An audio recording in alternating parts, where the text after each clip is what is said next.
이번에 발견된 소형 무인기가 북한의 소행임을 입증할 수 있는 과학적 증거는 다음과 같습니다. 비행 경로 분석 결과 발진 지점과 계획된 복귀 지점이 모두 북한 지역입니다. 비행 일자와 경로는 5월 2일에 북한 강원도 금강군 일대에서 발진하여 성주기지에서 회항한 후 강원도 인제군 남면의 추락 지점에서 중단되었습니다. 지난 9일 강원도 인제에서 발견된 무인기는 북한 소유인 것으로 최종 확인됐다고 국방부가 보신 것처럼 밝혔습니다. 특히 이 무인기의 비행 경로를 분석해 봤더니 무인기가 출발한 지점 그리고 되돌아가려던 곳이 모두 같은 곳이었습니다. 바로 북한의 금강군이라는 지역으로 나타났는데요. 이 지역에 대한 관심이 집중되고 있습니다. 북한의 금강군. 자, 금강군 어떤 곳입니까?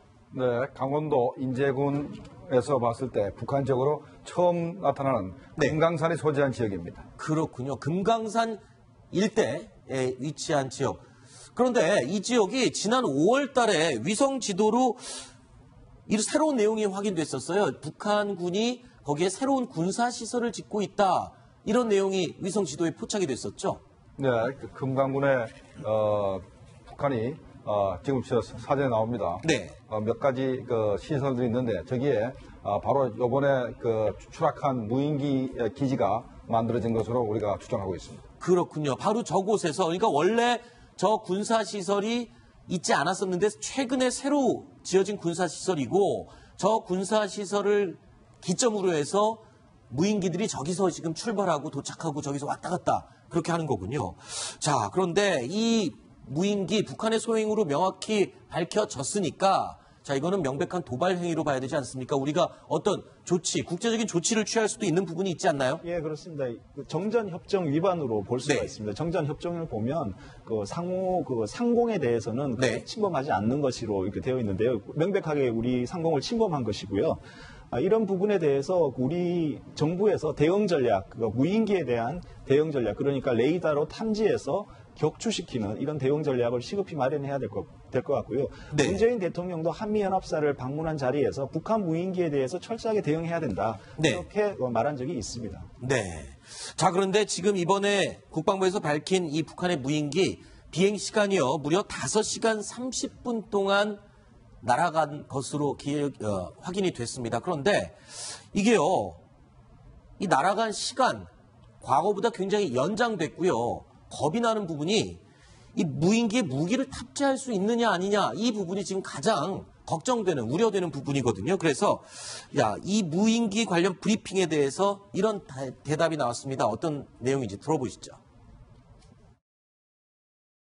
이 비행기가 지금 실을 수 있는 그 중량을 보면은 카메라가 약 한 400g 정도 되고요.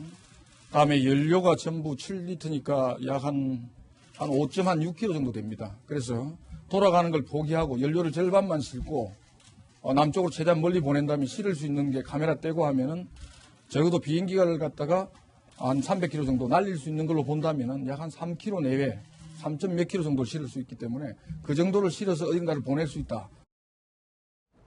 자, 지금 설명을 들어보면 지금 이번에 발견된 무인기가요. 연료를 7리터 정도를 싣고 있었습니다. 그런데 이게 왔다가 돌아가는 연료를 감안해서 7리터였으니까 그냥 폭발물을 싣고 그냥 오는 것만 실으면 절반 정도. 그러면 폭발물을 3kg 정도를 장착하고 날아와서 자폭을 할 수 있는 거 아니냐. 이런 설명인데요. 그렇죠. 만약에 저기다 3kg 폭탄을 장착을 하고 성주에 있는 사드의 레이더라든가 사격 통제소를 공격을 해서 무력화시키면 사드가 이슬람 하나 아닙니까? 그렇죠. 그러면 미사일을 때리면 그 다음부터는 완전히 우리나라를 초토화시킬 수 있는 거죠. 그러니까 3km면 충분히 레이더 정도를 파괴할 겁니다. 그 정도의 성능은 되는 양이군요. 포기하고 치면. 굉장히 무서운 거죠. 네. 그런데 또 일부에서는 속도가 느리기 때문에 육안으로도 보인다. 그래서 굳이 무인기에다가 폭발물을 달아서 남측으로 날려보낼 가능성은 낮아 보인다. 이런 의견도 있거든요. 그러니까 요번에 저 무인기의 목적은 아주 간단 명료합니다. 일단 금강군에서 출발을 해서 성주까지의 그 사진을 찍어가지고 그거를 300mm 방사포나 아니면 북한의 그 탄도미사일 탄두에다 실어서 영상 유도 장치를 가지고 목표물을 확인한 다음에 그걸 정확히 타격하기 위한 게 바로 첫 번째 목적인데 근접할 때까지는 GPS 유도를 합니다. GPS 유도한 다음에 근처에 와가지고는 그 다음에 영상물을 사전에 찍었던 영상물하고 현재 지금 카메라로 보이는 영상물하고 일치되면 그게 목표물이니까 그걸 다 때리게 되기 때문에 정확히 공격할 수가 있는 겁니다. 그렇군요. 자, 이번에 이 무인기가 물론 폭발물을 싣고 자살, 테러를 할 수도 있는 용도도 되긴 하지만 이번에 주된 목적은 날아와서 정탐을 하고 주요 기지들을 위치를 파악한 다음에 그 지도를 만드는 게 궁극적인 목적이 아닐까 추정이 된다는 그런 의견이 지배적입니다. 그런데 그 주장을 대변하는 근거로 될 수 있는 내용이 또 확인이 됐습니다. 그러니까 지난 3월입니다. 김정은이 군수공업부 비밀 회의를 열었는데 여기에서 작성된 서류, 문건이 공개가 됐다고요? 어떤 내용이었습니까? 예, 우리 군 당국이 입수했다는 이제 문건인데요. 바로 군수공업부 극비 문건입니다. 거기 보면 김정은 이런 얘기를 합니다. 방사포탄에 감시 경과 프로그램을 도입해서 남조선 전역의 1만 개 주요 대상을 방사포만으로 타격할 수 있는 준비가 완료된 것은 대단한 일이다. 이미 준비가 끝났다는 거죠. 조국 통일에 문제가 없다면서 매우 흡족했다는 그런 내용이 담긴 이제 문건을 군 당국이 입수한 겁니다. 그렇군요. 이게 지금 비밀 극비 사항인데 우리 군 당국이 입수한 문건인데 방사포에 감시 경과 프로그램을 장착을 했다.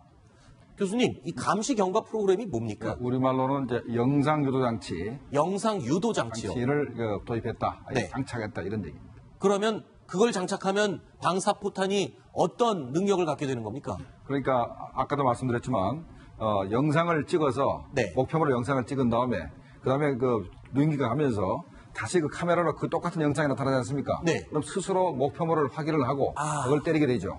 그래서 뭐 거의 오차가 없이 공격할 수 있다는 얘기입니다. 결국 방사포탄에 눈을 달았다 이렇게 보면 될 것 같습니다. 그렇군요. 원래 방사포탄 그러면 그냥 한 지역을 초토화시키기 위해서 미사일을 막 쏘아대는 그런 무기인데 거기에 또 정확도, 정밀도까지 높인 그런 무기로 다시 태어난 거군요. 예, 요즘에 그 승용차의 내비게이션 이렇게 많이 하는데요. 거기 보면 3차원 내비게이션 있잖아요. 그렇죠.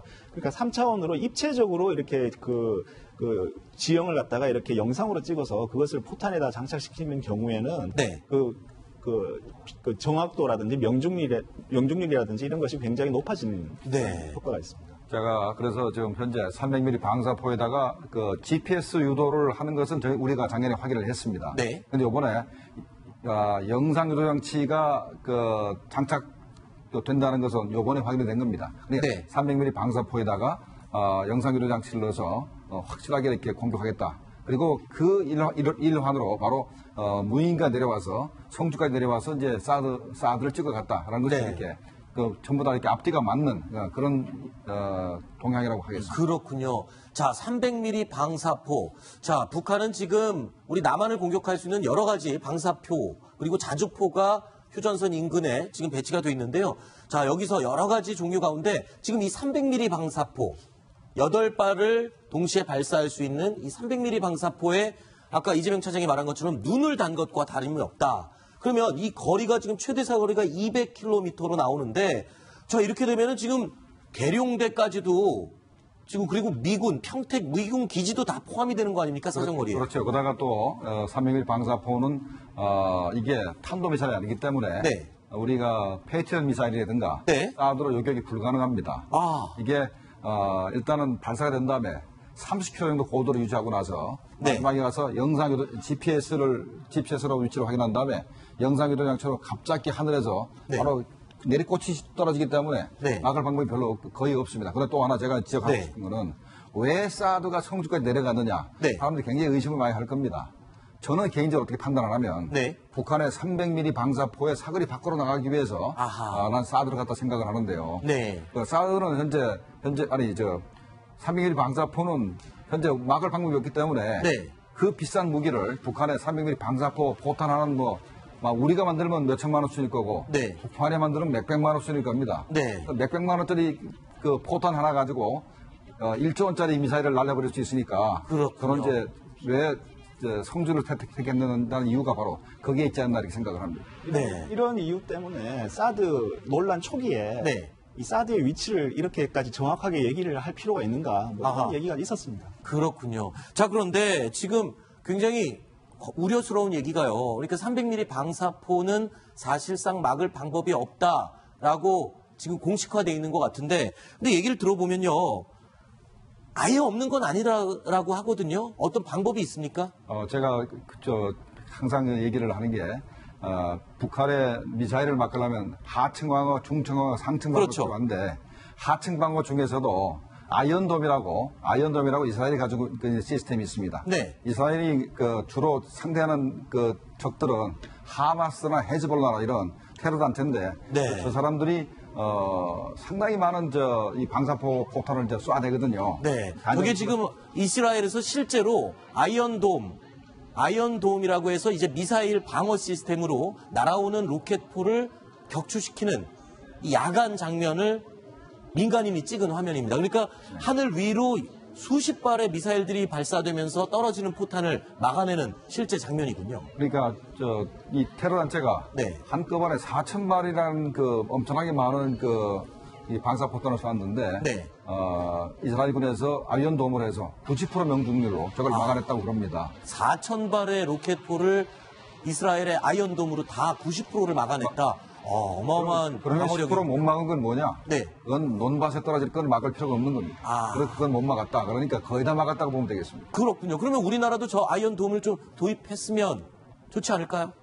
근데 이 테러 단체가 가지고 있는 그 방사포의 숫자하고 네. 북한군이 가진 방사포의 숫자하고 차이가 있고 네. 또 하나는 우리나라 나라가 넓습니다. 네. 이스라엘이 작지 않기 때문에 네. 만약에 아이언돔을 씌우려고 그러면 서울의 특정 지역이라든가 네. 아니 군부대 이외를 제외하고는 우리나라 전역을 커버하기 힘든다고 생각이 됩니다. 네. 아까 김정은이 이렇게 얘기했습니다. 300mm 방사포에 이 영상 유도 장치를 장착해서 우리 남한의 1만 곳, 10,000곳을 표적으로 한다. 이렇게 얘기를 했었는데, 자, 그런데 방사포가 8발씩 발사되니까요. 대충 계산해 보면 1,250문이 있다. 이렇게 주장하는 것과 다름이 없는데, 그렇게 많이 갖고 있을 수 있나요? 앞으로 목표가 그렇다는 얘기고 목표가 그렇다는 얘기고. 우리가 북한의 산업 능력을 압니다. 북한이 철강 생산량이 얼마고 네. 우리가 그걸 알기 때문에 북한이 저걸 완수하려면 적어도 10년은 걸릴 겁니다. 네. 물론 그렇긴 하지만 상당히 위력적인 무기를 새로 개발해서 갖고 있게 된 거는 사실이군요. 알겠습니다.